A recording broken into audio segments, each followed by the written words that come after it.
I'd like to welcome everybody to Check Your Shelf. This is Season 2. We're reading Catcher in the Rye. My name's Aaron. Some of y'all might know me by Gimme, but some of y'all might not know me at all. But I think it's really important that we know these books really intimately. So I'm gonna have to ask you to go check your shelf. Haha, man. What an exciting episode we in for today. Because every day is an exciting experience when you get to hang out with your boy. It's me. It's Gimme.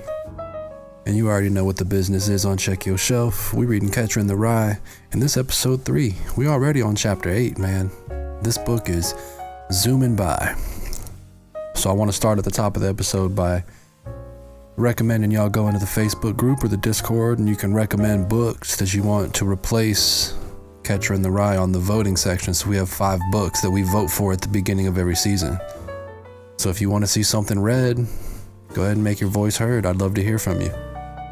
Shout out to the new listeners. Shout out to the people coming back. I really appreciate everybody who even just lends an ear for 30 seconds. It means a lot that you would even bother to click through, let alone listen for 30 extra seconds. I appreciate that. So, last episode, we got to experience a couple things. We got to experience a little bromance with Stradlater and Holden in the bathroom while Stradlater was getting ready for his date. And we eventually found out the identity of Stradlater's date, and he was an old flame of Holden's back from his childhood. Oh, excuse me. And it kind of throws him into this like a neurotic spiral in a way, right? Starts obsessing about this girl and asks Stradlater to cross a couple boundaries that you might not do on a first date. We also experienced, I think it was an essay, but a paper that Holden was obligated to write for Stradlater. He needed to be descriptive, preferably about a room or a house, and Holden decided to write it about his brother's baseball glove. And then we effectively learned a couple things about Holden's brother and his untimely passing to leukemia, I believe. Oh, spoiler alert. Oh, if you're in episode 3 and you didn't listen to episode 1 or 2, get out of my face, dude. Come on. We learned about the after effects of Stradlater's date and kind of the detrimental effects of what Holden's obsession becomes, right? We experience a little Ackley and Holden slumber party because Holden didn't really want to associate with Stradlater any longer, and he was going to try to escape from Pensy a few days early. So, very action-packed episode. A lot of emotions and other things that run high, but what do you expect from Mr. Caulfield himself? If we can even call him a mister, he's still just a young boy. If we can excuse young Caulfield for just a second, maybe we can find some redeeming qualities in him as the book continues. But that's all I gotta say for the introduction, man. I'm glad you're back. Looking forward to seeing you again. I'm having a hard time remembering why I identified with Holden so much when I was reading this book in 8th grade, 9th grade, whatever it was. I'm having a hard time remembering, but we're just getting into the meat of the book, so maybe it'll present itself. I'm not sure. Let's see. Chapter 8. It was too late to call up for a cab or anything, so I walked the whole way to the station. It wasn't too far, but it was cold as hell, and the snow made it hard for walking, and my Gladstones kept banging the hell out of my legs. I sort of enjoyed the air and all, though. The only trouble was the cold made my nose hurt, and right under my upper lip, where old Stradlater laid one on me, he smacked my lip right on my teeth, and it was pretty sore. My ears were nice and warm, though. That hat I bought had ear laps in it, and I put them on. I didn't give a damn how I looked. Nobody was around anyway. Everybody was in the sack. I was quite lucky when I got to the station because I only had to wait about 10 minutes for a train. And while I waited, I got some snow in my hand and washed my face with it. Still had quite a bit of blood on. Usually I like riding on trains, especially at night with the lights on and the windows so black. And one of those guys coming up the aisle selling coffee and sandwiches and magazines. I usually buy a ham sandwich and about 4 magazines. If I want to train at night, I can usually even read one of those dumb stories in a magazine without puking. You know, one of those stories with a lot of phony, lean-jawed guys named David in it, and a lot of phony girls named Linda or Marcia. Oh my god, did we just get back-to-back phonies? Bring up that fucking phony meter. Kind of feeling like a phony right now. Whoa, why did I bring up my Pokemon stuff? That was weird. Just ignore that. You didn't see that. Phony counter's at 8. Gotta bump that bad boy up to 10. My god, these phonies. Out of control. In the 50s, man, you know? You can't trust them as far as you can throw them. Now I got a stupid double-digit numbers affecting my phony counter. Anyways, back to these fucking phonies. If I want to train at night, I can usually even read one of those dumb stories in a magazine without puking. You know, one of those stories with a lot of phony, lean-jawed guys named David in it, and a lot of phony girls named Linda or Marcia. They're always lighting all the goddamn David's pipes for them. God, imagine that. Just the amount of pimpery. Can you imagine, though? Can you imagine, like, what's up, Marcia? Come over here and light my pipe for me. You know, you just lean over. Fire. That's some James Bond shit right there. That's what a young boy in the 50s thinks a man is.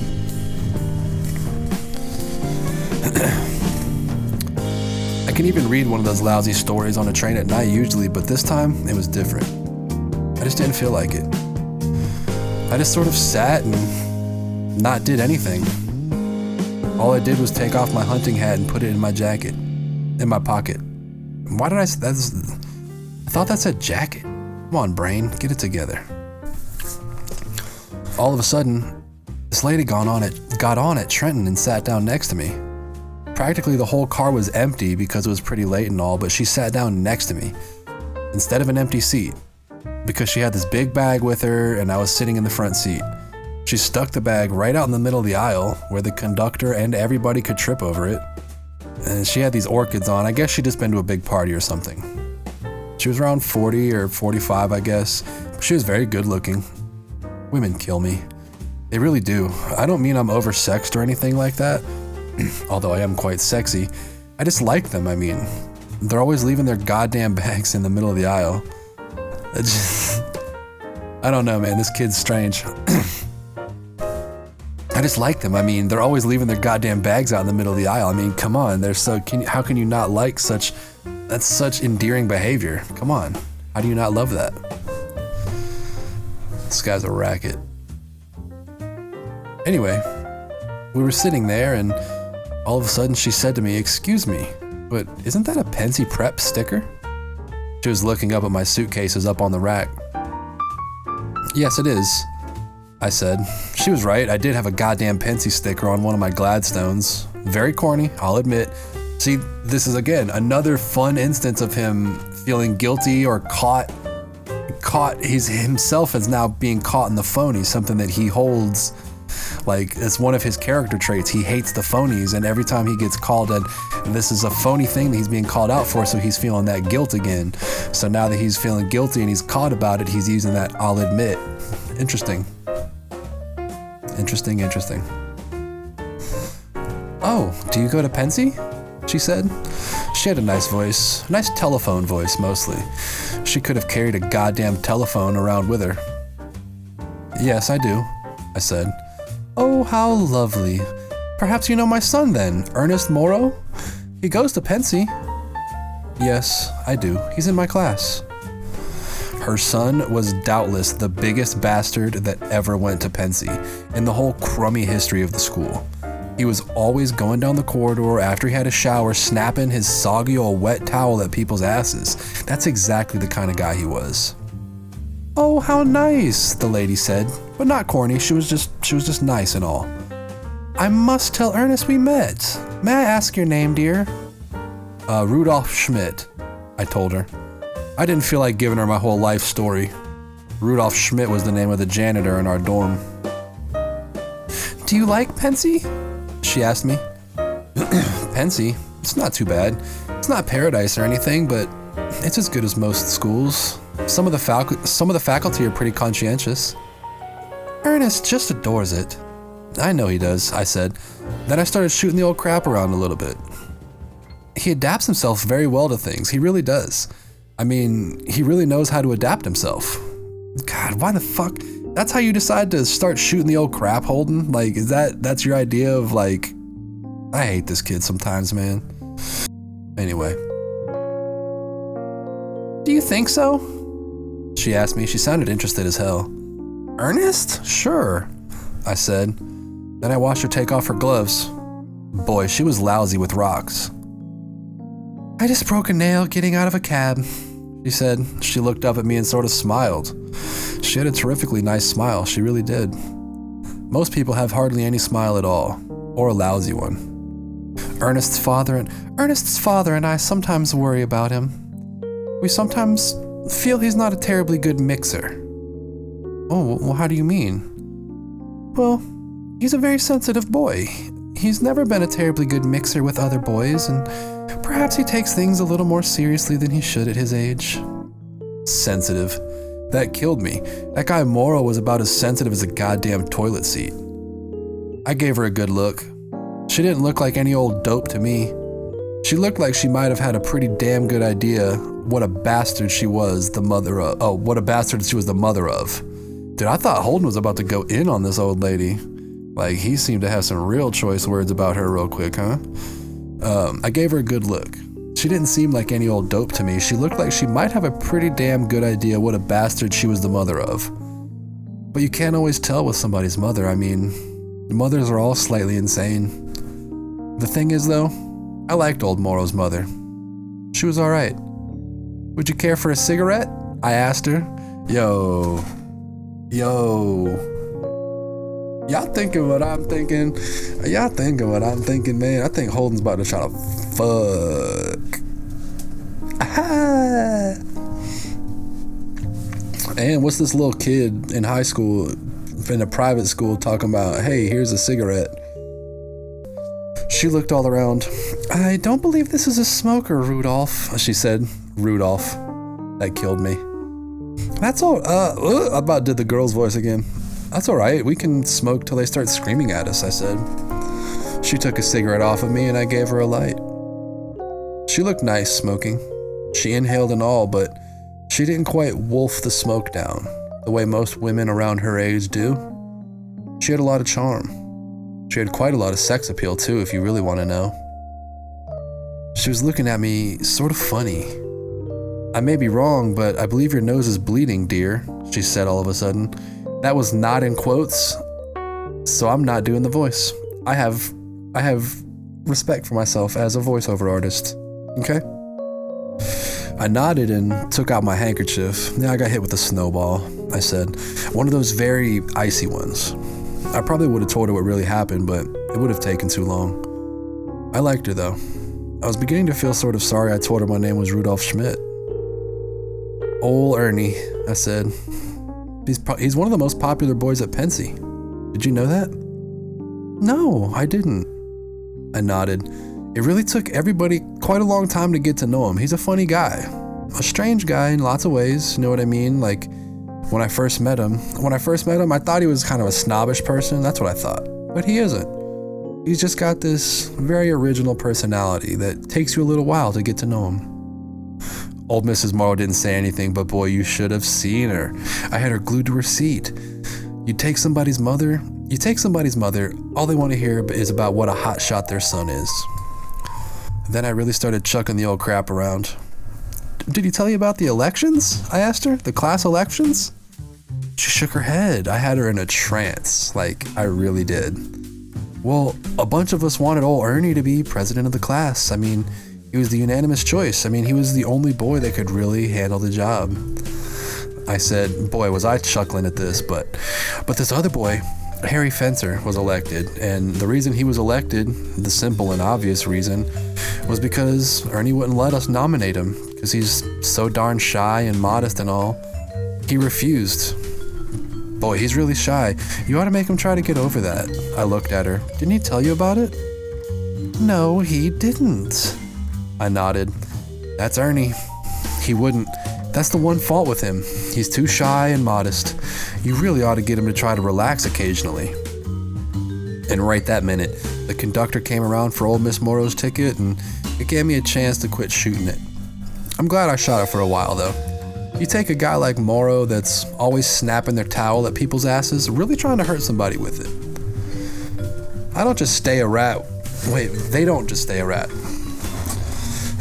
They don't just stay a rat while they're a kid. They stay a rat their whole life. But I'll bet after all the crap I shot, Mrs. Morrow will keep thinking of him as this very shy, modest guy that wouldn't let us nominate him for president. She might. You can't tell. Mothers aren't too sharp about that stuff. Would you care for a cocktail? I asked her. I was feeling in the mood for one myself. We can go in the club car, all right? Dude, Holden is kind of a pimp. Like, he's kind of working this lady exactly how he needs to. I don't remember this book at all. But if he fucks this chick, I'm gonna be so happy.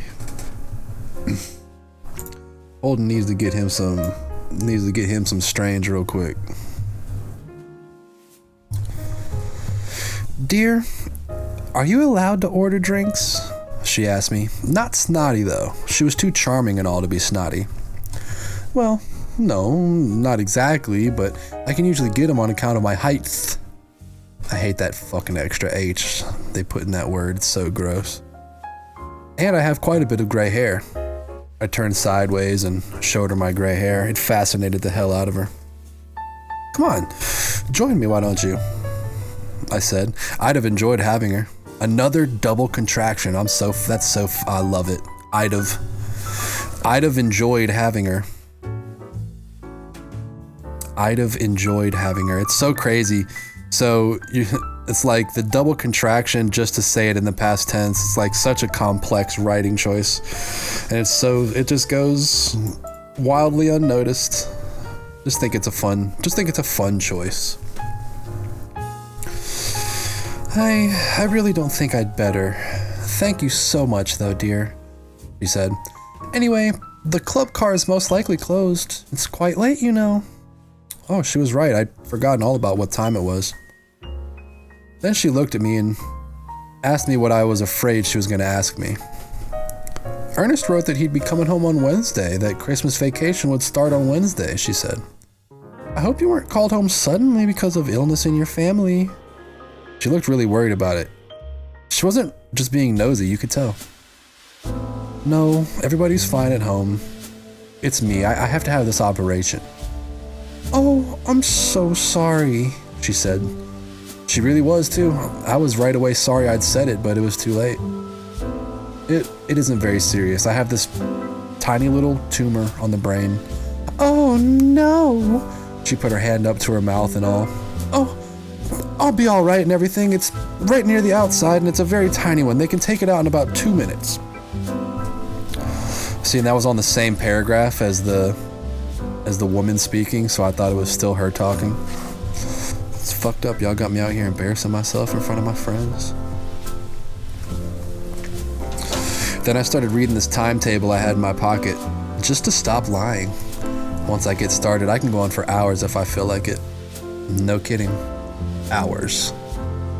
We didn't talk too much after that. She started reading this Vogue she had with her, and I looked out the window for a while. She got off at the Newark, wished me a lot of luck with the operation and all. She kept calling me Rudolph. And then she invited me to visit Ernie during the summer at Gloucester, Massachusetts. She said their house was right on the beach. They had a tennis court and all, but I just thanked her and told her I was going to South America with my grandmother, which was a really hot one because my grandmother hardly ever even goes out of the house, except maybe to go to a goddamn matinee or something, but I wouldn't visit that son of a bitch Morrow for all the dough in the world, even if I was desperate. So far, one of my favorite things about this fucking book has been the way this dude ends his chapters. They all blend this really cool, there's this neat balance between subtlety and like a super mega cliffhanger. Like It's so smooth the way he ends that shit, but it's also so just like such an abrupt look into who Holden is type shit. Like, I wouldn't visit that son of a bitch moral for all the dough in the world, even if I was desperate. Like, it's just so strange that those are the two, like, extremes that his brain goes to. Is like, you could pay me all the money in the world, or I could be desperate. What a weird kid. Weird kid in a weird time.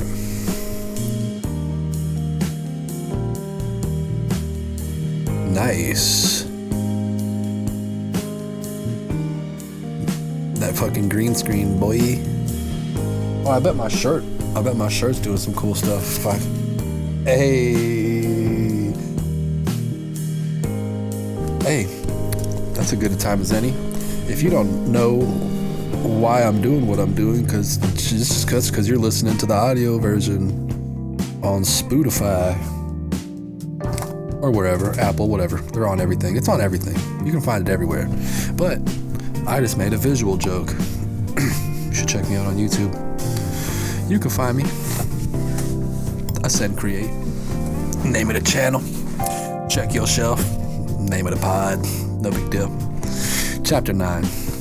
The first thing I did when I got off at Penn Station, I went into this phone booth. I felt like giving somebody a buzz.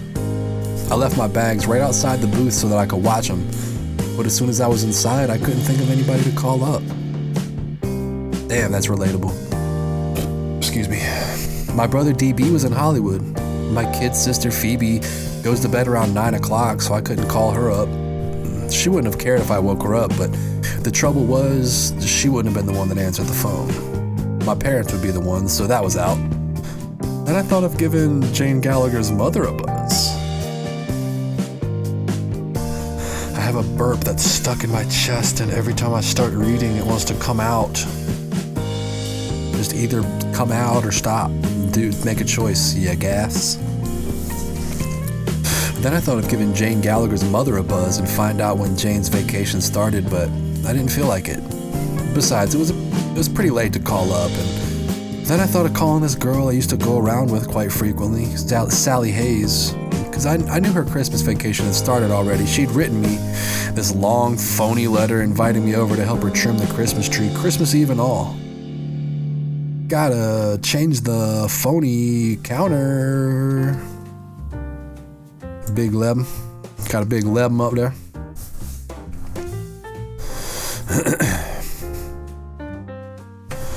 She'd written me this long, phony letter inviting me over to help her trim the Christmas tree, Christmas Eve and all. But I was afraid her mother would answer the phone. Her mother knew my mother, and I could picture her breaking a goddamn leg to get to the phone and tell my mother I was in New York.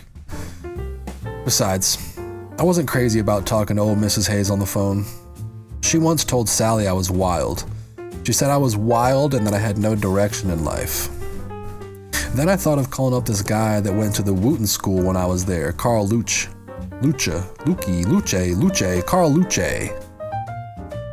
But I didn't like him much, so I ended up not calling anybody. I came out of the booth after about 20 minutes or so, got my bags, and walked over to that tunnel where the cabs are and got a cab. I'm so damn absent-minded, I gave the driver my regular address just out of habit and all. I mean, I completely forgot I was going to go shack up in a hotel for a couple of days and not go home until vacation started. I didn't think about it till we were halfway through the park. Then I said, "Hey, do you mind turning around when you get a chance? I gave you the wrong address. I want to go back downtown." Now, the driver was sort of a wise guy. "Yeah, I can't turn around here, Mac. This here's a one-way. I'll have to go all the way down to 90th Street now." I didn't want to start an argument. "Okay," I said. Then I thought of something all of a sudden. "Hey, listen. You know those ducks in the lagoon right near Central Park South? That little lake? By any chance, do you happen to know where they go? The ducks. When it gets all frozen over. Do you happen to know by any chance?" I realized it was only a one chance in a million. He turned around and looked at me like I was a madman. "What are you trying to do, bud? Kid me?" "No, I was just interested, that's all." He didn't say anything more, so I didn't either. until we came out of the park at 90th Street. Then he said, "All right, buddy, where to?" Well, the thing is, I don't want to stay in any hotels on the east side, where I might run into some acquaintances of mine. I'm traveling incognito. I hate saying corny things like traveling incognito, but when I'm traveling with somebody that's corny, I always act corny too. Who's he traveling with? But when I'm with somebody that's corny, I always act corny too. I guess he thinks the cab driver's corny somehow because he's being taken advantage of by him. I don't know. Do you happen to know whose band is at the Taft or the New Yorker by any chance? No idea, Mac. Well, take me to the Edmont then. Would you care to stop on the way and join me for a cocktail? On me. I'm loaded. Can't do it, Mac. Sorry. He certainly was good company. Terrific personality. We got to the Edmont Hotel and I checked in. I'd put on my red hunting cap when I was in the cab just for the hell of it, but I took it off before I checked in. I didn't want to look like a screwball or something, which is really ironic. I didn't know that the goddamn hotel was full of perverts and morons. Screwballs all over the place. Am I supposed to know? I hope he gets to that later. Am I supposed to know what the fuck that's supposed to mean? I guess there's just a lot of perverts here. They gave me this very crummy room with nothing to look out of the window at. See, that's why. There's a rule that this writer just broke because it's like a prepositional phrase or some shit. I don't fucking know, but they gave me this very crummy room with nothing to look out of the window at except the other side of the hotel. Man, they gave me nothing to look out of the window at. Such a weird way to phrase that, right? But now I'm trying to think how. I mean, there's obviously much more long-winded ways to say it, but I guess that's how Holden would say it. I don't know. That's weird. But I didn't care much. I was too depressed to care whether I had a good view or not. The bellboy that showed me to the room was this very old guy, around 65. He was even more depressing than the room was. He was one of those bald guys that comb all their hair over from the side to cover up the baldness. I'd rather be bald than do that. Anyway, what a gorgeous job for a guy around 65 years old, carrying people's suitcases and waiting around for a tip. I suppose he wasn't too intelligent or anything, but it was terrible anyway. God, this guy's such a cocksucker, man. Just a horrible dude. God, I can't stand this kid.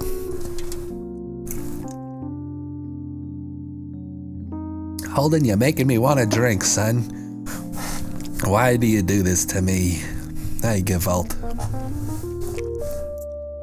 After he left, I looked out the window for a while with my coat on and all. I didn't have anything else to do. You'd be surprised what was going on the other side of the hotel. They didn't even bother to pull their shades down. I saw one guy, a gray-haired, very distinguished-looking guy with only his shorts on, do something you wouldn't believe me if I told you. First, he put his suitcase on the bed. Then, he took out all these women's clothes and put them on. Real women's clothes, silk stockings, high-heeled shoes, brassiere, and one of those corsets with the straps hanging down and all. Then he put on this very tight black evening dress, I swear to God. Then he started walking up and down the room, taking these very small steps the way a woman does, and smoking a cigarette and looking at himself in the mirror. He was all alone too, unless somebody was in the bathroom. I couldn't see that much, but... And then in the window, almost right over to his, I saw a man and a woman squirting water out of their mouths at each other. It was probably highballs, not water, but I couldn't see what they had in their glasses. Highballs, that's gotta be a cocktail, right? Ba-da-ba-ba-ba, time for a quick goog. Hey baby, gotta give a goog. Highball drink, highball glass, highball cocktail, whiskey highball, classic whiskey highball. Is this even coming up on the right window? Yes, it is. I'm a genius. Whiskey highball is a very simple and classic popular way to enjoy your favorite whiskey. It's quite simply whiskey and ginger ale. That makes it very easy to memorize. Hey, you know what makes it a little easier to memorize? Calling it a fucking whiskey ginger ale or a whiskey ginger. Like, get out of my face with all this highball stuff. You guys in the 50s, you don't know anything. It was probably highballs, not water. But I couldn't see what they had in their glasses. Anyway, first he'd take a swallow and then squirt it all over her. And then she did it to him. They took turns, for God's sakes. You should have seen them. They were in hysterics the whole time. Like, it was the funniest thing that ever happened. I'm not kidding. The whole hotel was lousy with perverts. I'm probably the only normal bastard in the whole place, and that isn't saying much. I damn near sent a telegram to old Stradlater telling him to take the first train to New York. He'd have been the king of the hotel. The trouble was, that kind of junk is sort of fascinating to watch, even if you don't want it to be. For instance, that girl that was getting water squirted all over her face, she was pretty good looking. I mean, that's my big trouble. In my mind, I'm probably the biggest sex maniac you ever saw. Sometimes I can think of very crummy stuff I wouldn't mind doing if the opportunity came up. I can even see how it might be quite a lot of fun in a crummy way. And if you were both sort of drunk and all, to get a girl and squirt water or something all over each other's face. The thing is though, I don't like the idea. It stinks if you analyze it. I think if you don't really like a girl, you shouldn't horse around with her at all. Okay. So he's saying like he does really seem to value the goofiness and the silliness and the camaraderie of a relationship. So he's saying you ain't supposed to fake that sort of thing, bro. Don't do that. I think if you don't really like a girl, you shouldn't horse around with her at all. And if you do like her, then you're supposed to like her face. And if you like her face, you ought to be careful about doing crummy stuff to it, like squirting water all over it. Boy, I don't think Holden would survive these days, man. You out there in private school, you ain't got no fucking real supervision, and you out here scared of a little water, bruh. The 50s different. The 50s is different. It really is too bad that so much crummy stuff is a lot of fun sometimes. And girls aren't too much help either. When you start trying not to get too crummy, when you start trying not to spoil anything really good. I knew this one girl a couple years ago that was even crummier than I was. Boy, was she crummy. We had a lot of fun though, for a while, in a crummy way. Sex is something I really don't understand too hot. You never know where the hell you are. I keep making up these sex rules for myself, and then I break them right away. Last year I made a rule that I was going to quit horsing around with girls that, deep down, gave me a pain in the ass. I broke it though, the same week I made it. The same night, as a matter of fact. I spent the whole night necking her up. Spent the whole night necking with a terrible phony named Anne Louise Sherman. Sex is something I just don't understand. I swear to God I don't. But see, now these are the types of things. Sorry, I forgot to move the mic closer to so now I'm probably yelling, all my levels are fucked up. Anyway, so this is something I just don't understand about J.D. Salinger, the writer of the book, not Holden, the storyteller. We've just went through a couple paragraphs of what in the 50s would be very risque stuff. So we got like a cross-dresser and some degradation play. So spitting all over each other or whatever, right? So J.D. Salinger is a little bit of a freak in my brain, right? So what am I trying to say here? Did I lose my point just now? When I'm like reading as I'm talking, and now I'm trying to remember what my point was. Oh, okay. So yeah. All right. So I'm thinking J.D. Salinger is a freak, and he's having a really hard time writing from like the point of view of a virgin, and it's just. I am starting to think he's not as great a writer as we all think he is, right? Like all the stuff that I've been kind of attributing to him being a good writer, I might be wrong.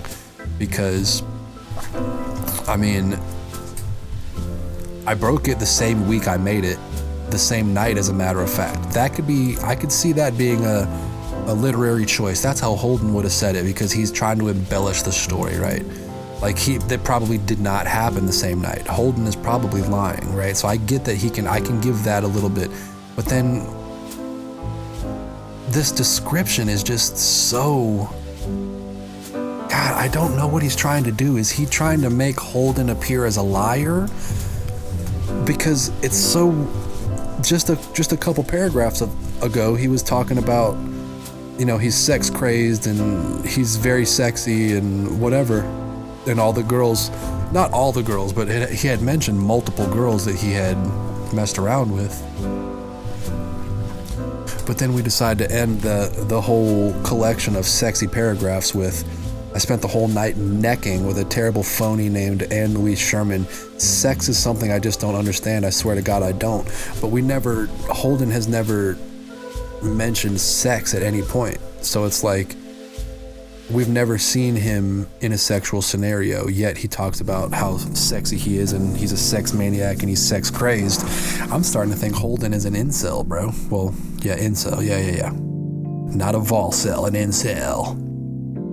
All right, phony counter. Phony counter's up to 12, y'all. We got a dozen phonies in this bitch. Make a phony omelet. I started toying with the idea, while I kept standing there, of giving old Jane a buzz.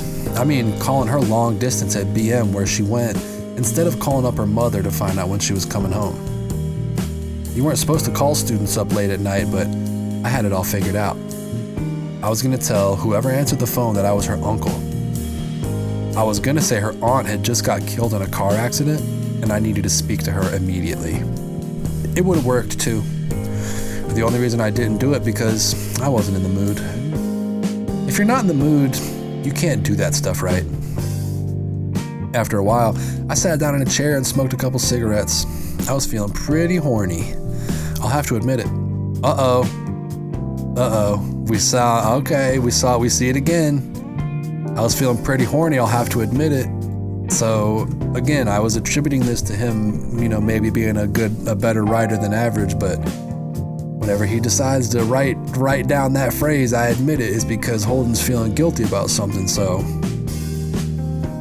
he's feeling guilty about being horny. I'm wondering, don't listen to me, bro, I'm just reading the book. I got a fucking Truly in my hand. You guys acting like I'm a fucking literature teacher. Get out of my face. Get out of my face. I was feeling pretty horny, I have to admit it. Then all of a sudden I got this idea. I took out my wallet and started looking for this address a guy I met at a party last summer that went to prison, Princeton, gave me. God, what a long-winded way to say that. It's just, ugh.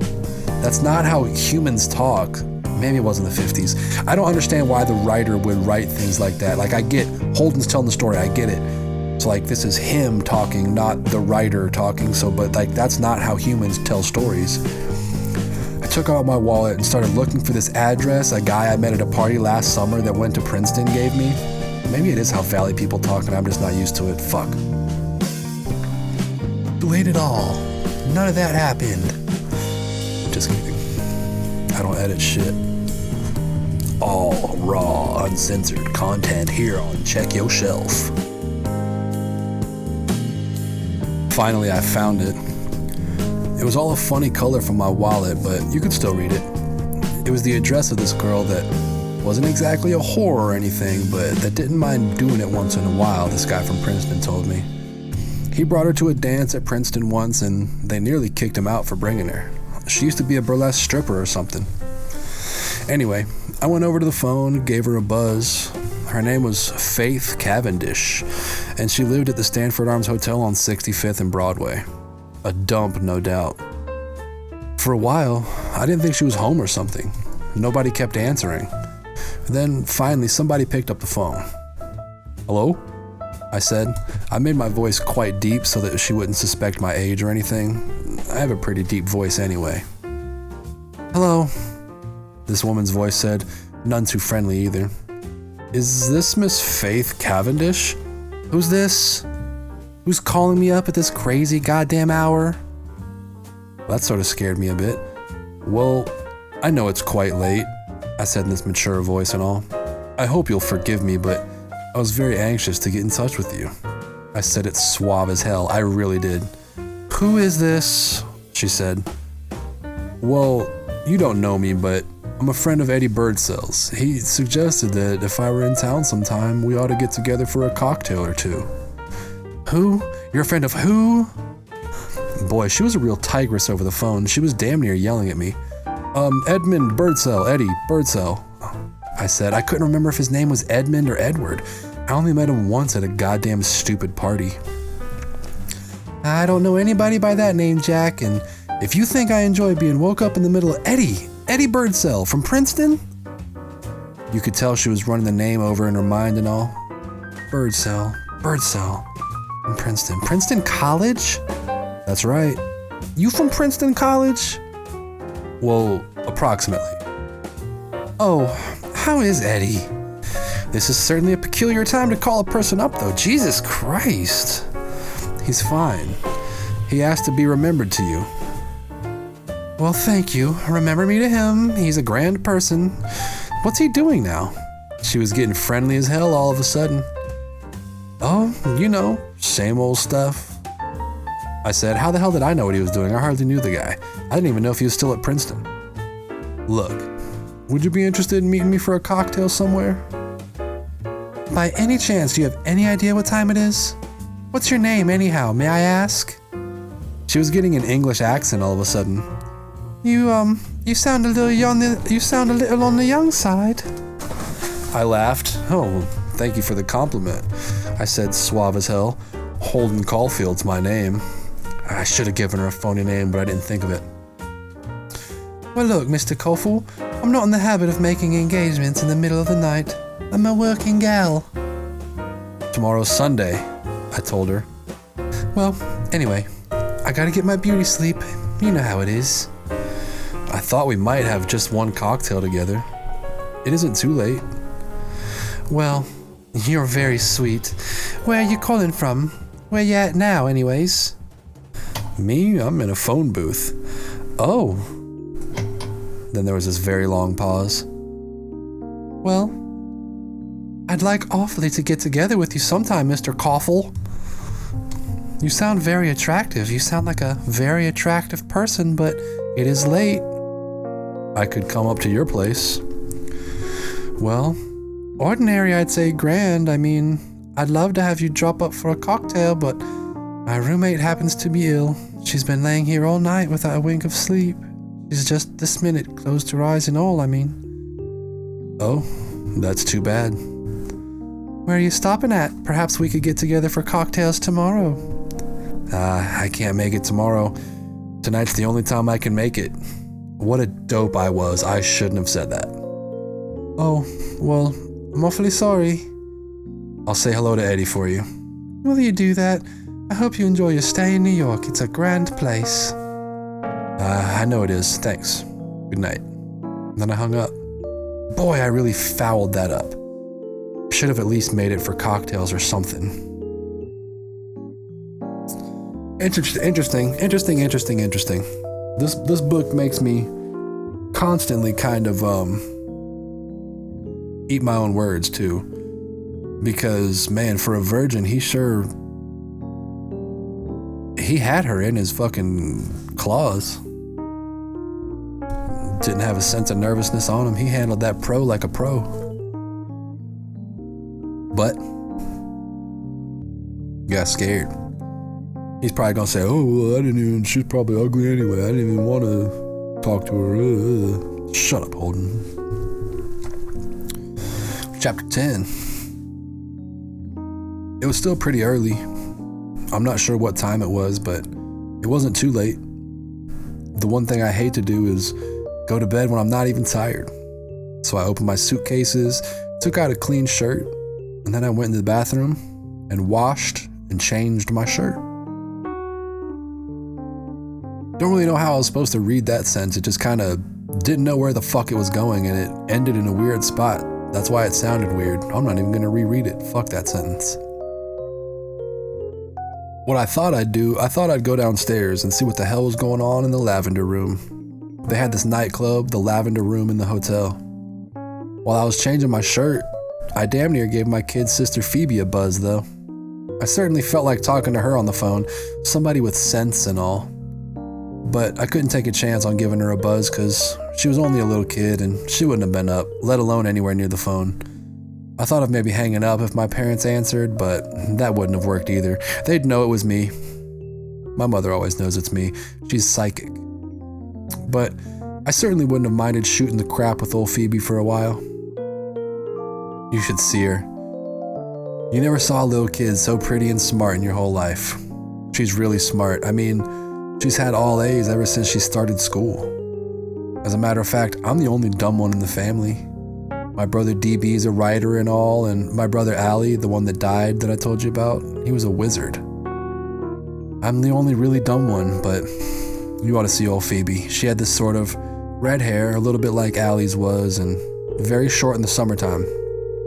In the summertime, she sticks it behind her ears. She has nice, pretty little ears. In the wintertime, it's pretty long, though. Sometimes my mother braids it, and sometimes she doesn't. It's really nice, though. She's only 10. She's quite skinny like me, but nice skinny, roller skate skinny. I watched her once from the window when she was crossing over 5th Avenue to go to the park. And that's what she is, roller skate skinny. You'd like her.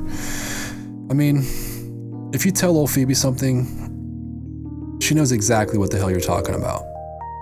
I mean, you can even take her anywhere with you. You take her to a lousy movie, for instance, she knows it's a lousy movie.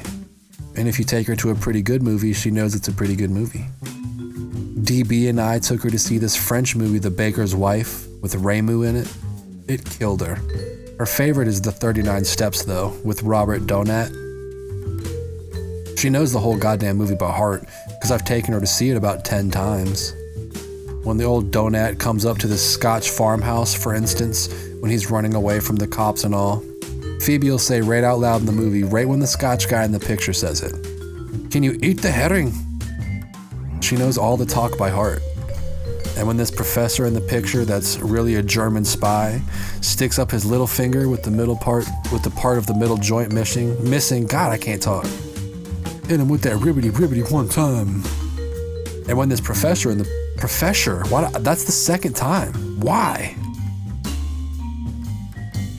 And when this professor in the picture that's really a German spy sticks up his little finger with part of the middle joint missing to show Robert Donat, old Phoebe beats him to it. She holds up her little finger at me in the dark, right in front of my face. She's all right. You'd like her.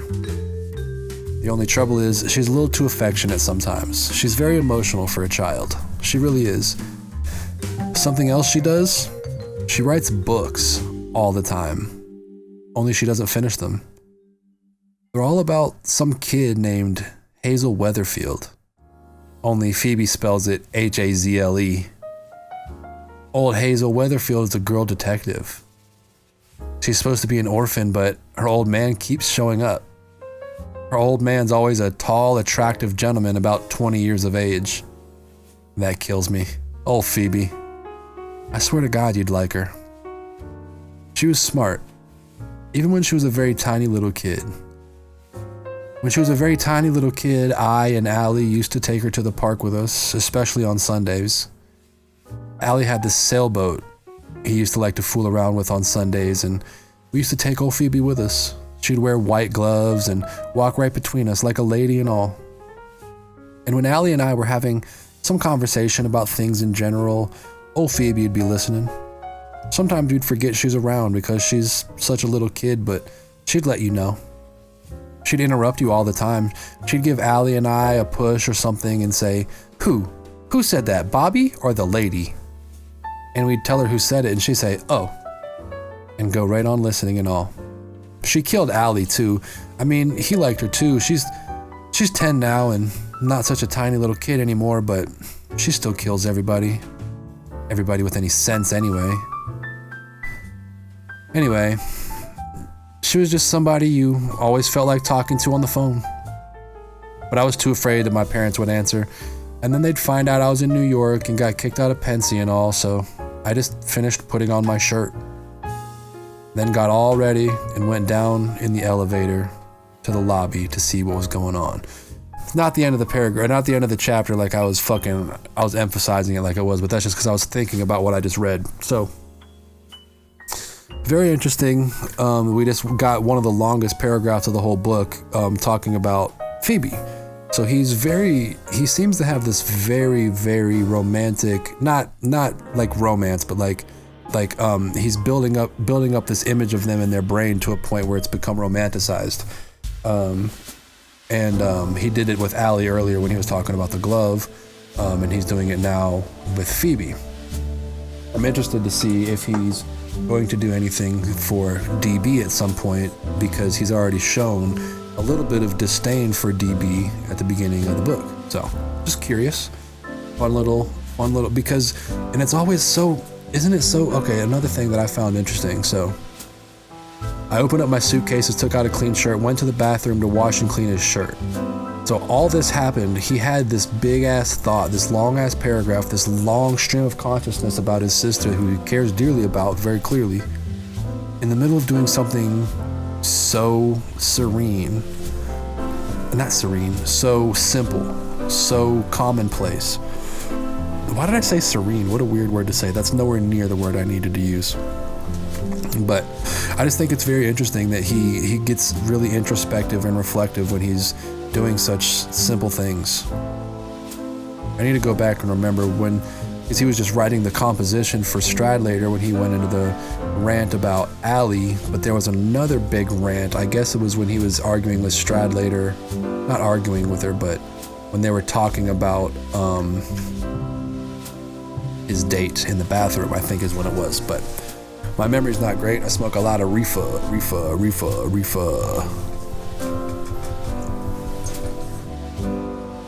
But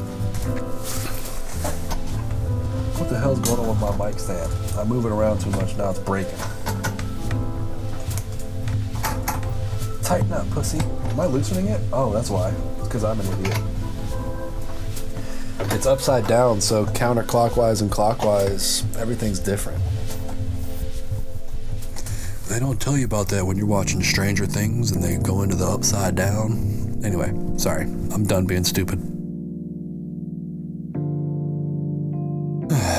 I do like Phoebe. And I like Allie. And I like DB. Matter of fact, I like everybody in the Caulfield family except for Holden. Fuck Holden. Then I got all ready and went down in the elevator to the lobby to see what was going on.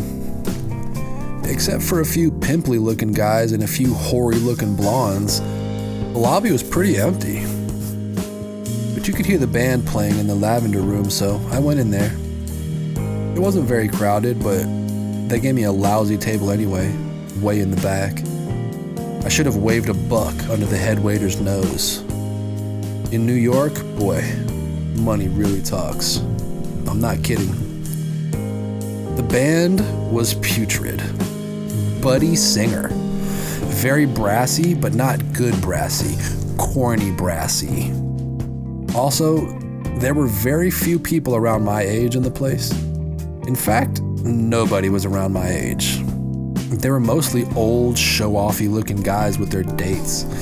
Except at the table right next to me. At the table right next to me, there were these 3 girls around 30 or so. The whole 3 of them were pretty ugly, and they all had on the kind of hats that you knew they really didn't live in New York. But one of them, the blonde one, wasn't too bad. She was sort of cute, the blonde one, and I started giving her the old eye a little bit. But just then, the waiter came up for my order. I ordered a scotch and soda and told him not to mix it. I said it fast as hell because if you hem and haw, they think you're under 21, and they won't sell you any intoxicating liquor. I had trouble with him anyway, though. I'm sorry, sir, but do you have some verification of your age? Your driver's license, perhaps? I gave him this very cold stare like he'd insulted the hell out of me and asked him, do I look like I'm under 21? I'm sorry, sir, but we have our... Okay, bring me a Coke. He started to go away, but I called him back. Can't you stick a little rum in it or something? I asked him. I asked him very nicely and all. I can't sit in a corny place like this, cold sober. Can't you stick a little rum in it or something? I'm very sorry, sir, he said and just beat it on me. I didn't hold it against him though. They lose their jobs if they get caught selling to a minor. I'm a goddamn minor. What a weird choice to write that. I don't know why the author felt compelled to make Holden feel compelled to say that twice. Does that make sense? God, man, this book is like Inception, but boring. I started giving the three I can't even say it, dude. I started giving the three witches at the next table the eye again. That is, the blonde one. The other two were strictly from hunger. Yo, that's so fucking funny though. I started giving the three witches at the next table the eye again. That is, the blonde one. The other two were strictly from hunger. I didn't do it crudely though. I just gave all three of them this very cool glance and all. What they did though, the three of them, when I did it, they started giggling like morons. They probably thought I was too young to give anybody the once over. That annoyed the hell out of me. You'd have thought I wanted to marry them or something. I should have gave them the freeze after they did that, but the trouble was, I really felt like dancing. No, the fuck you didn't, Holden. I do not believe you. I'm very fond of dancing sometimes, and that was one of the times. So, all of a sudden, I sort of leaned over and said, would any of you girls care to dance? I didn't ask them crudely or anything, very suave in fact, but god damn it, they thought that was a panic too. They started giggling some more. I'm not kidding, they were like three real morons. Come on, I said, I'll dance with you one at a time, alright? How about it? Come on. I really felt like dancing.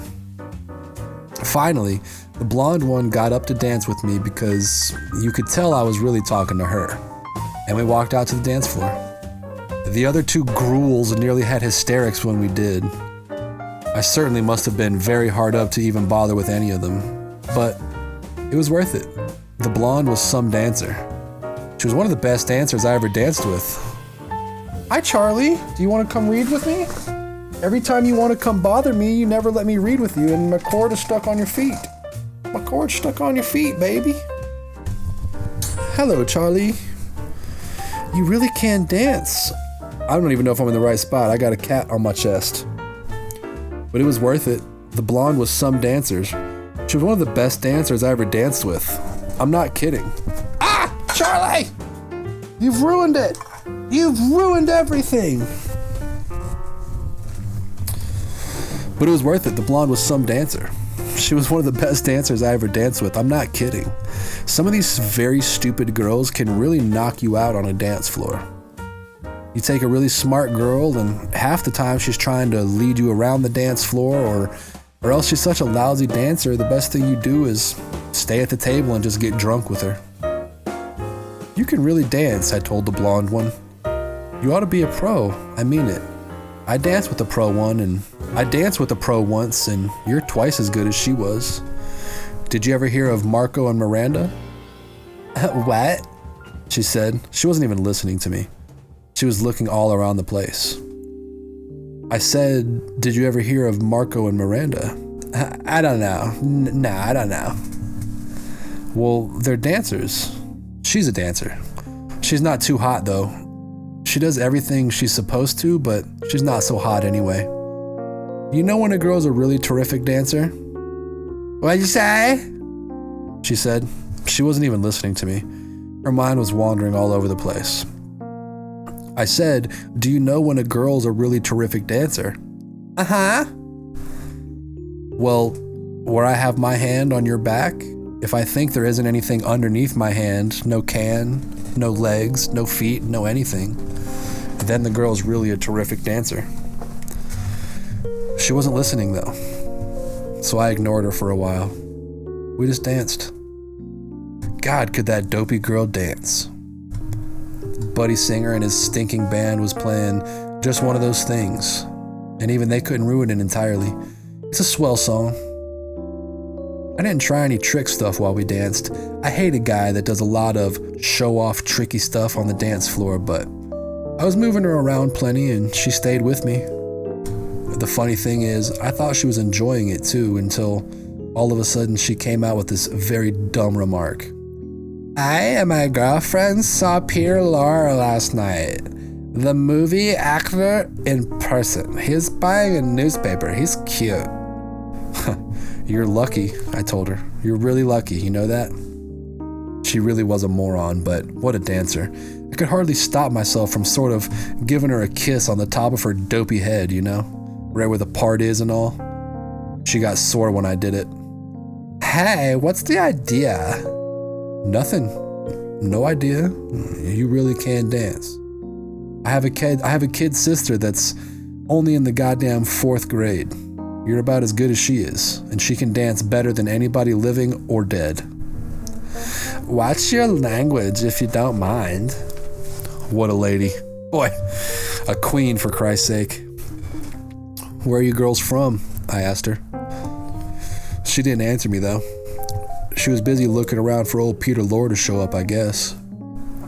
Where are you girls from? I asked her again. What? Where are you girls from? Don't answer if you don't feel like it. I don't want you to strain yourself. Seattle, Washington, she said, like she was doing a big favor to tell me. You're a very good conversationalist. You know that? What? I let it drop. It was over her head anyway. Do you feel like just jitterbugging it a little bit if they play a fast one? Not a corny jitterbug, not jump or anything, just nice and easy. Everybody will all sit down when they play a fast one except the old guys and the fat guys. Wait, what? Everybody will all sit down when they play a fast one except the old guys and the fat guys. That makes the exact opposite sense to me. Wouldn't the old guys and the fat guys sit down when they play a fast one? Or am I the dumb one here? Everybody will all sit down when they play a fast one except the old guys and the fat guys, and we'll have plenty of room, okay? It's immaterial to me. Hey, how old are you anyhow? That annoyed me for some reason. Oh Christ, don't spoil it. I'm 12 for Christ's sake. I'm big for my age. Listen, I told you about that. I don't like that type of language. If you're gonna use that type of language, I could go sit down with my girlfriends, you know. I apologized like a madman because the band was starting a fast one. She started jitterbugging with me. I think that's the jitterbug. I could be wrong. But just very nice. I think that's the Charleston, actually. Man, I don't know all these fancy little 50s dances. Get off my dick. Very nice and easy, not corny. She was really good. All you had to do was just touch her. And when she turned around, her pretty little butt twitched so nice and all. She knocked me out. I mean, I was half in love with her by the time we sat down. That's the thing about girls. Every time they do something pretty, even if they're not much to look at, or even if they're sort of stupid, you fall half in love with them. And then you never know where the hell you are. Girls. Jesus Christ, they can drive you crazy. They really can. They didn't invite me to sit down at their table. Mostly because they were too ignorant, but I sat down anyway. The blonde I'd been dancing with's name was Bernice something, Krebs. The two ugly ones' names were Marty and Laverne. There's no way this bitch's name is Marty. There's no way that's a girl's name in the 50s, bro. There's no way. I told him my name was Jim Steele, just for the hell of it. Then I tried to get them. Sorry, I'm adjusting my fucking stance. It's probably mad squeaking. And I told them my name was Jim Steele just for the hell of it. Then I tried to get them in a little intelligent conversation, but it was practically impossible. You had to twist their arms. You could hardly tell which was the stupidest of the three of them. And the whole three of them kept looking around the goddamn room as if they expected a flock of the goddamn movie stars to come in at any minute. They probably thought movie stars always hung out in the Lavender Room when they come to New York instead of the Stork Club or El Morocco and all. Anyway, it took me about a half hour to find out where they worked and all in Seattle. They all worked in the same insurance office.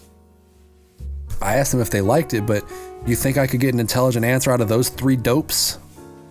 I thought the two ugly ones, Marty and Laverne, were sisters, but they got very insulted when I asked them. You could tell neither one of them wanted to look like the other one, and you couldn't blame them. But it was very amusing anyway. I danced with them all, the whole three of them, one at a time. The one ugly one, Laverne, wasn't too bad of a dancer, but the other one, old Marty, was murder. Old Marty was like dragging the Statue of Liberty around the floor. The only way I could even half enjoy myself dragging her around was if I amused myself a little. So I told her I just saw Gary Cooper, the movie star, on the other side of the dance floor. Where? She looked at me excited to tell. Where? Ah, you just missed him. He just went out. Why didn't you look when I told you? Just a little gaslighting in public, no big deal. She practically stopped dancing and started looking over everybody's heads to see if she could see him. Oh shoot, she said. I'd just about broken her heart, I really had. I was sorry as hell I'd kidded her. Some people you shouldn't kid, even if they deserve it. You notice how he didn't say, I admit it, so he doesn't feel guilty, you fuck. You can't trick me. Here's what was very funny though. When we got back to the table, old Marty told the other two that Gary Cooper had just gone out. Boy, old Laverne and Bernice nearly committed suicide when they heard that. They got all excited and asked Marty if she'd seen him and all. Old Mart said she only caught a glimpse of him. That killed me. What a fucking phony. Fuck you, Marty, you fucking phony. The bar was closing up for the night, so I bought them all 2 drinks apiece before it closed, and I ordered 2 more Cokes for myself. The goddamn table was lousy with glasses.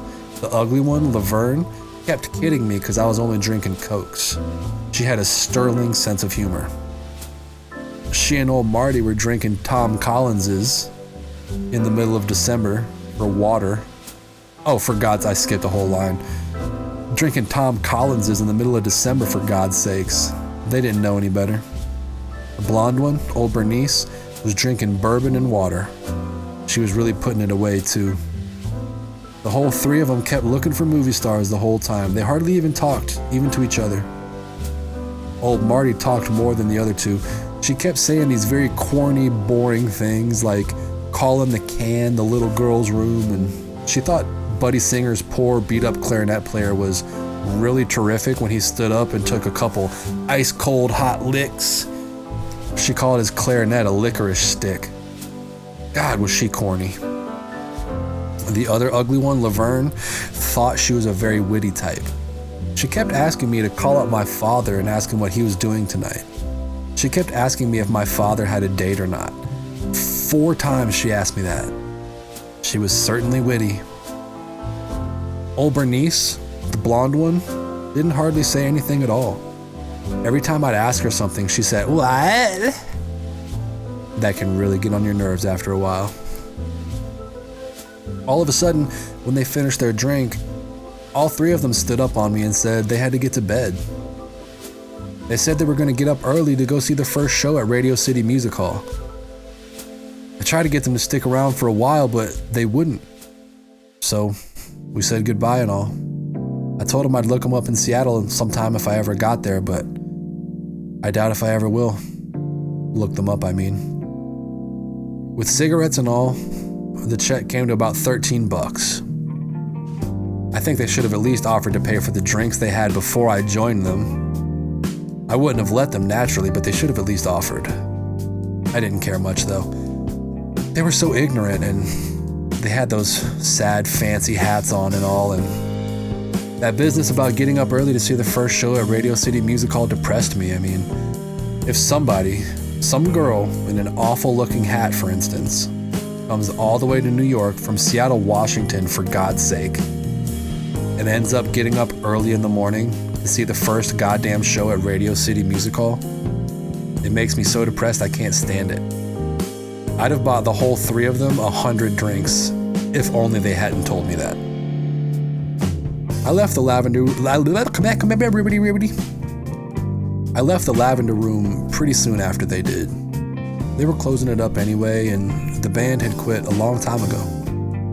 In the first place, it was one of those places that are very terrible to be in unless you have somebody good to dance with, or unless the waiter lets you buy real drinks instead of just Cokes, but there isn't any nightclub in the world where you can sit in for a long time, and unless you can buy some liquor and get drunk, or unless you're with some girl that really knocks you out.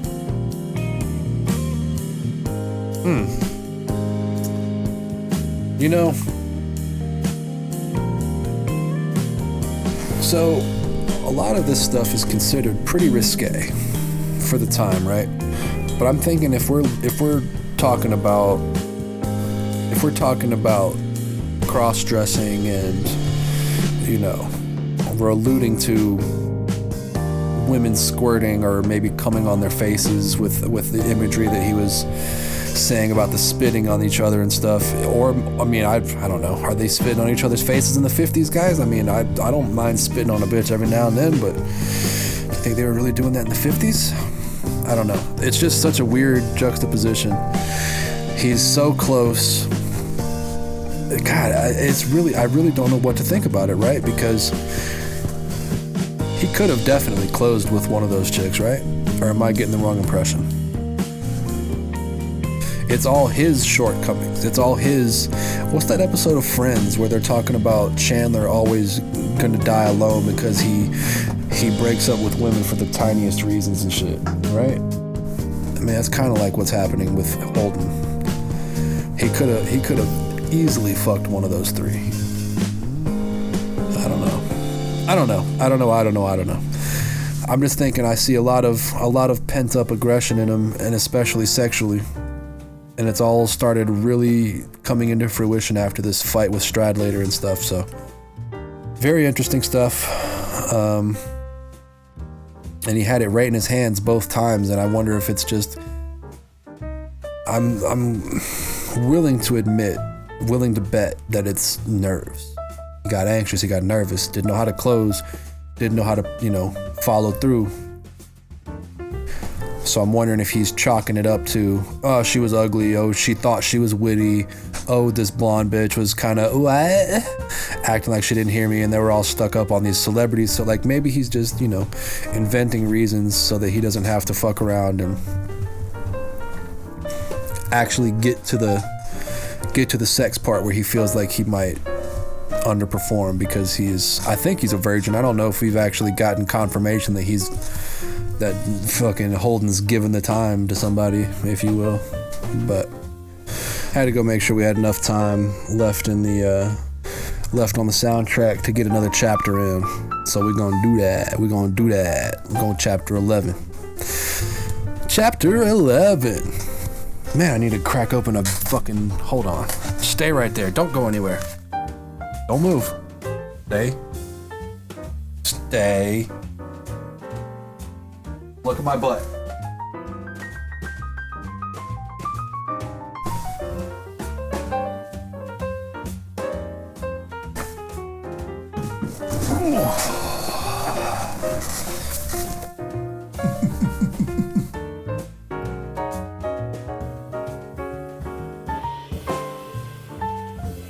Good listeners, good viewers. You didn't move. Aw, good.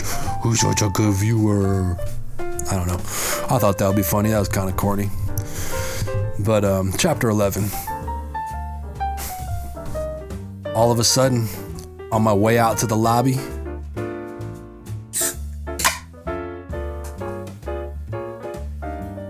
chapter 11. Chapter 11.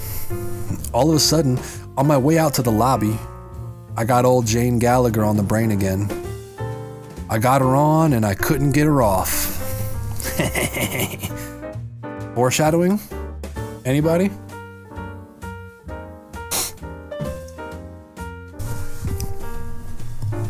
I got her on and I couldn't get her off. I sat down in this vomity looking chair in the lobby and thought about her, and I thought about her and Stradlater sitting in that goddamn Ed Banky's car, and though I was pretty damn sure old Stradlater hadn't given her the time, I know old Jane like a book. I still couldn't quite get her off my brain. I knew her like a book, I really did. I mean, besides checkers. She was quite fond of all athletic sports, and after I got to know her, the whole summer long we played tennis together almost every morning and golf almost every afternoon. I really got to know her quite intimately.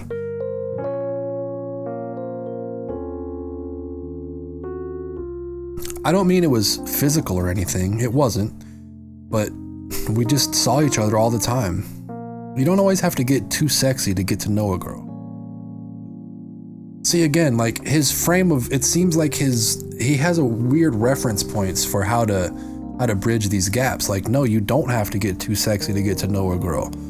That's not how you get to know a girl, right? So like there's an obvious disconnect between how Holden forms relationships and, well, there's a disconnect between how Holden thinks relationships should be formed and how relationships actually work. That's a better way to say it. But anyway, the way I met her, this Doberman pinscher she had used to come over and relieve himself on our lawn. And my mother got very irritated about it.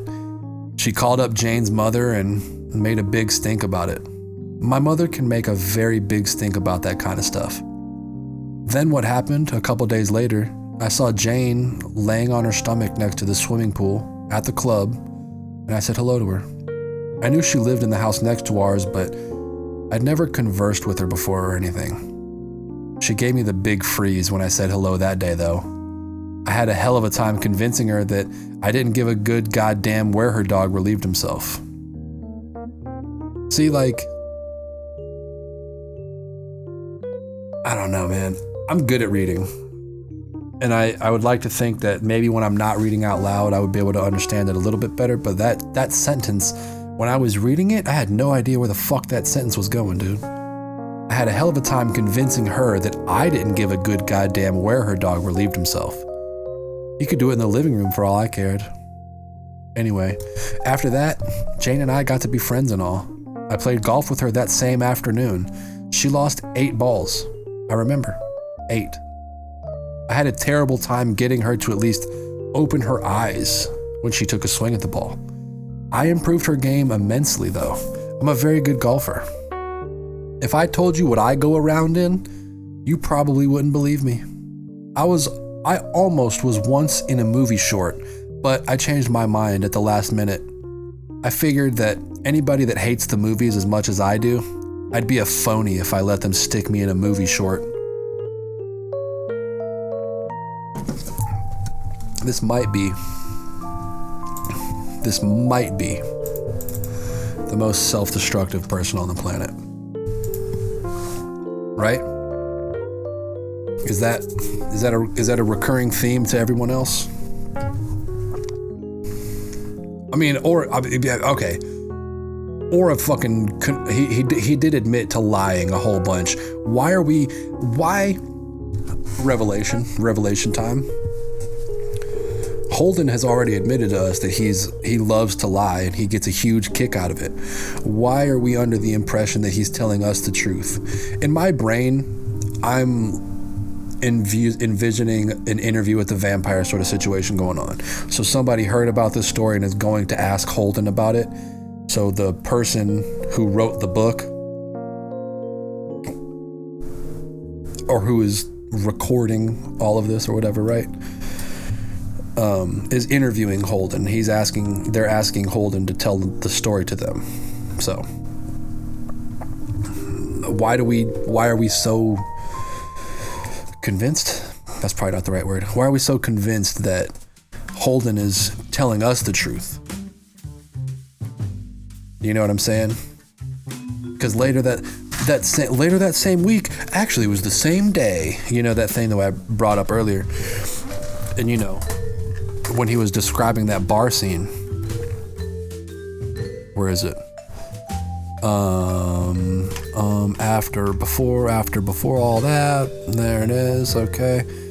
The Three Witches. Yeah, here we go. So, very brassy, but not good brass. Okay. Very few people around my age. In fact, nobody was around my age. So which was it? You know what I'm saying? So like, he's telling the story to people that he knows it's getting recorded. There were very few. Actually, no, wait. It wasn't very few. Yep, it was 0. I was the youngest. Yep, everyone else was so old. They were mostly old show-offy guys with their dates, except at the table right next to me just happened to be 3 girls, right? And it's just, now that I'm thinking about it, dude, maybe Holden is just lying about everything. I don't know what to think about this book anymore. Everything's a lie. I figured if anybody that hates movies as much as I do, I'd be a phony if I let them stick me in a movie short. She was a funny old girl. Or she was a funny girl, old Jane. I wouldn't exactly describe her as strictly beautiful. She knocked me out, though. She was sort of muckle-mouthed. I wonder, I was about to Google that, but I'm gonna see what he says about this shit. She was sort of muckle-mouthed. I mean, when she was talking and she got excited about something, her mouth sort of went in about 50 directions, her lips and all, and that killed me. She never really closed it all the way, her mouth. It was always just a little bit open, especially when she got in her golf stance or when she was reading a book. She was always reading, and she read very good books. She read a lot of poetry and all. She was the only one outside my family that I ever showed Allie's baseball mitt to. With all the poems written on it. You know the mitt. I'm gonna read that back because I fucked it up. She read a lot of poetry and all. She was the only one outside of my family that I ever showed Allie's baseball mitt to with all the poems written on it. She'd never met Allie or anything because that was her first summer in Maine. Before that, she went to Cape Cod. But I told her quite a lot about him. She was interested in that kind of stuff. My mother didn't like her too much. I mean, my mother always thought Jane and her mother were sort of snubbing her or something when they didn't say hello. My mother saw them in the village a lot because Jane used to drive to the market with her mother in this LaSalle convertible they had. My mother didn't think Jane was pretty. I did, though. I just liked the way she looked. That's all. I remember this one afternoon. It was the only time old Jane and I ever got close to necking, even. I'm gonna guess necking is the closest thing to like making out. Like when I think about necking, I think of people legitimately just rubbing their fucking necks together because that seems like foreplay in the 50s. But they probably meant they were nibbling on each other's ears and kissing on each other's necks and stuff, giving each other hickeys is the next step probably type shit. But I'm gonna say necking is the same as just fucking making out, you know what I'm saying? Not, I don't know. Necking's not, ain't no fingers involved, right? Ain't no boobies. I don't think we're talking bases here. I think we just kissing. That's what I'm thinking necking is. I don't think that's worthy of a goog, or I'd Google it, but I don't think it'd bring up any good results anyway. It was a Saturday, and it was raining like a bastard out. And I was over at her house, on the porch. They had this big, screened-in porch, and we were playing checkers.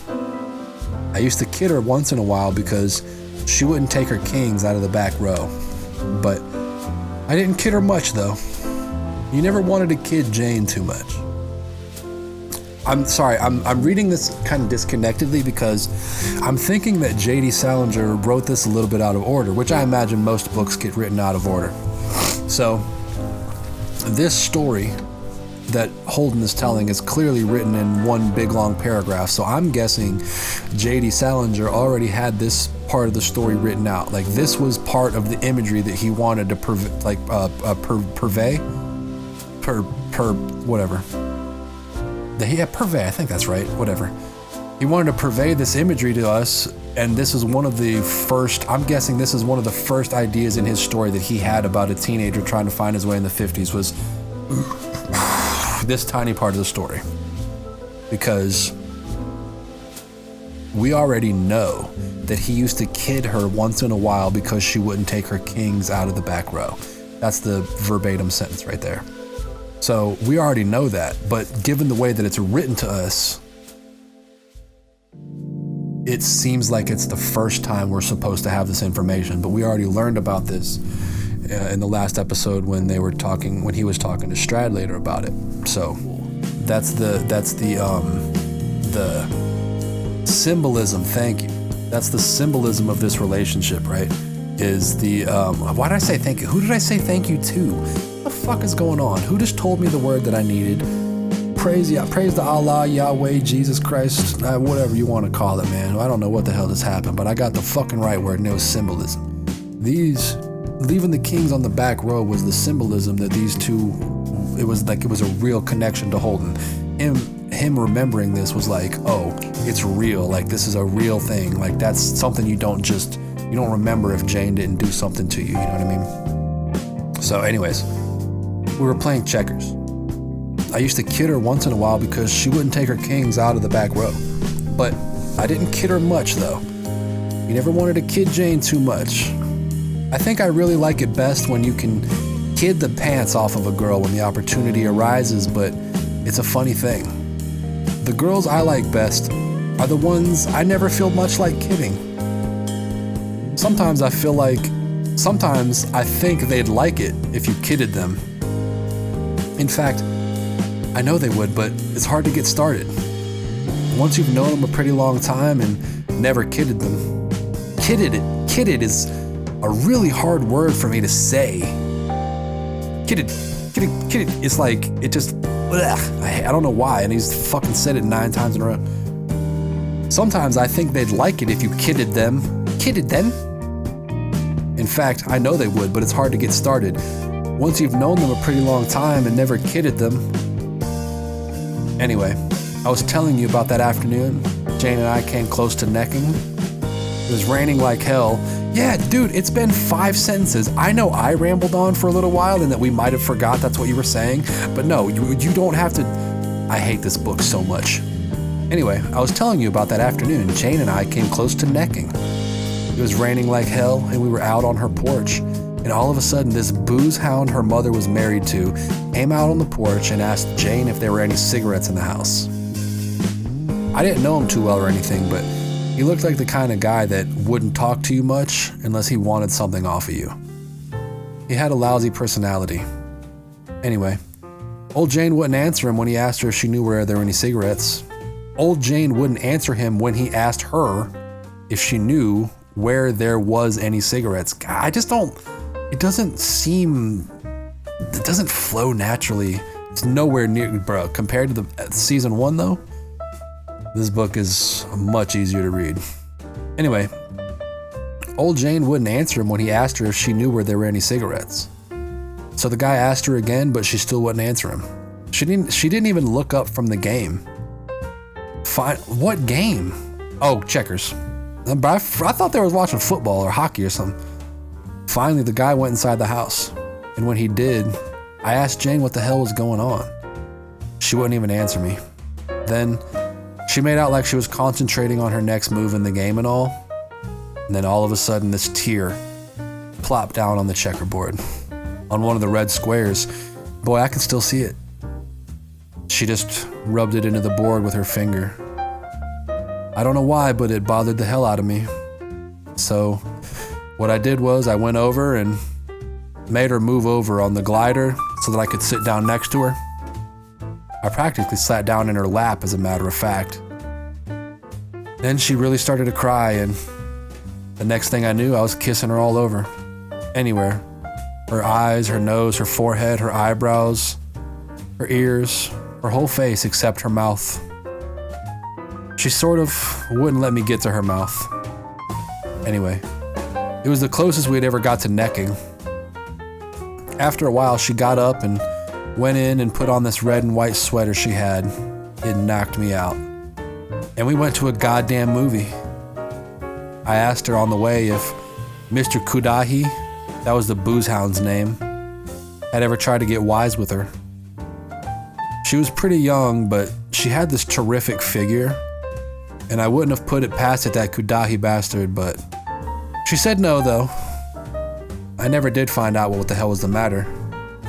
Some girls, you practically never find out what's the matter.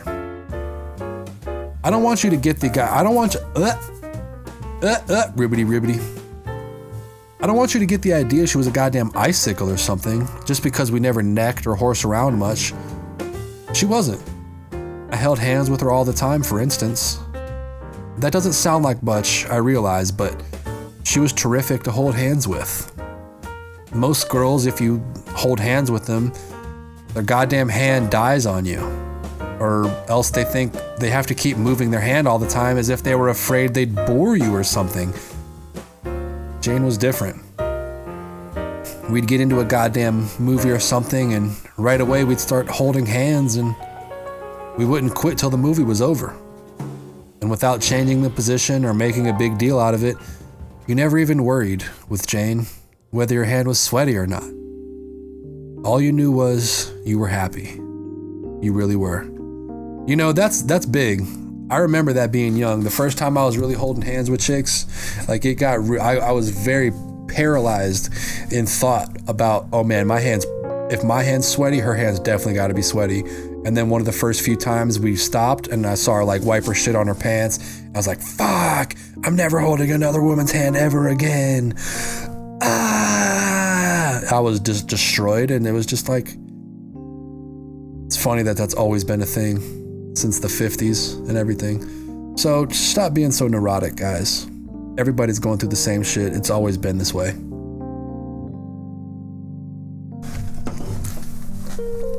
One other thing I just thought of.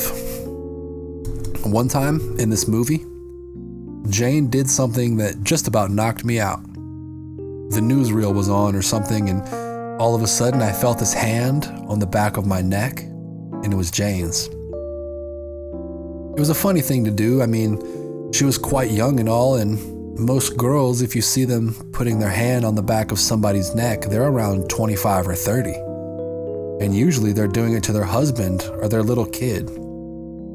I do it to my kid sister Phoebe once in a while, for instance, but if a girl's quite young and all and she does it, it's so pretty it just about kills you. Anyway, that's what I was thinking about while I sat in that vomity looking chair in the lobby of old Jane. Every time I got to the part about her with Stradlater in that damn Ed Banky's car, it almost drove me crazy. I knew she wouldn't let him get to first base with her, but it drove me crazy anyway. I don't even like to talk about it if you want to know the truth. There was hardly anybody in the lobby anymore. Even all the hoary looking blondes weren't around anymore, and all of a sudden, I felt like getting the hell out of the place. It was too depressing. And I wasn't tired or anything, so I went up to my room and put on my coat. Took a look out the window to see if all the perverts were still in action, but the lights and all went out now. I went down in the elevator again, got a cab, told the driver to take me down to Ernie's. Ernie's is this nightclub in Greenwich Village that my brother DB used to go to quite frequently before he went out to Hollywood and prostituted himself. He used to take me with him every once in a while. Ernie's got a big fat colored guy that plays the piano. He's a terrific snob, and he won't hardly even talk to you unless you're a big shot or a celebrity or something, but he can really play the piano. He's so good, he's almost corny, in fact. I don't exactly know what I mean by that, but I mean it. I certainly like to hear him play, but sometimes you feel like turning his goddamn piano over. I think it's because sometimes when he plays, he sounds like the kind of guy that won't talk to you unless you're a big shot. Man, I really do feel bad for Holden. It seems like he's afraid to like the things that he likes. Like it seems like he's afraid to enjoy the things that genuinely bring him joy. God, man. I can't even imagine what it must be like to be in that tortured of a shell. Especially being that age, man. My God. young and alone in a cold New York City at the age of 17.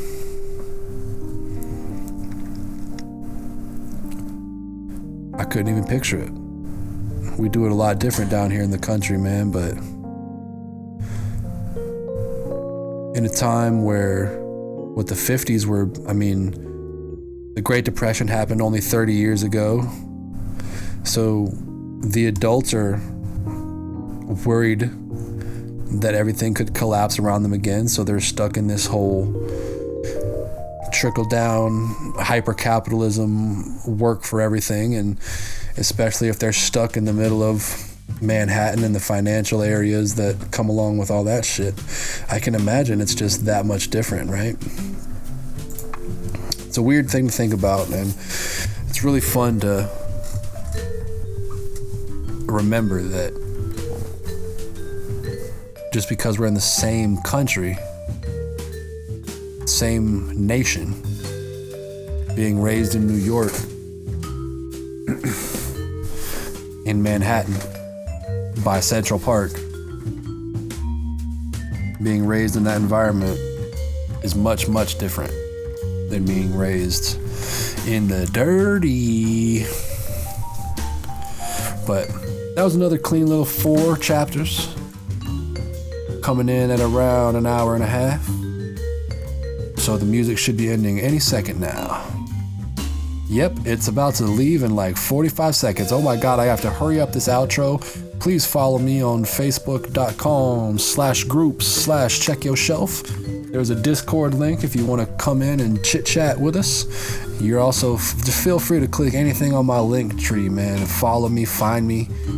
Do everything I tell you to do because you're an obedient little slave to the comedy. Check your shelf, bitch. Bye.